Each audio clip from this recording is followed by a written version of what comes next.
Welcome to the Genius Factory. Enjoy the video.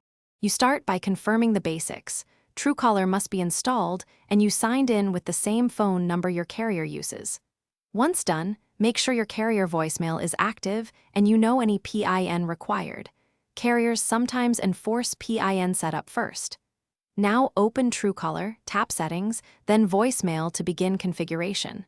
You're not done yet. This step connects the app to your carrier options, so Truecaller can manage greetings and forwarding, which you'll set up next.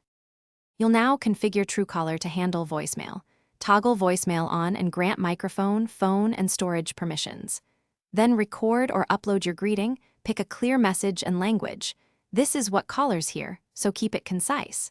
Next, set call forwarding using your carrier's conditional forwarding codes. Truecaller will show common presets, but verify with your carrier if needed. Make sure forwarding is applied for busy, unanswered, and unreachable states, so calls route to your voicemail reliably. Finish by testing.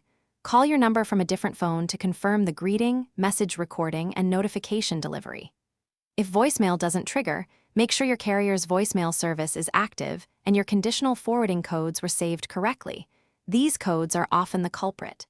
If you still see problems, revoke and regrant Truecaller permissions, reboot your phone, or reinstall the app to clear configuration errors. One key tip: contact your carrier if forwarding codes seem rejected. They control network-level routing.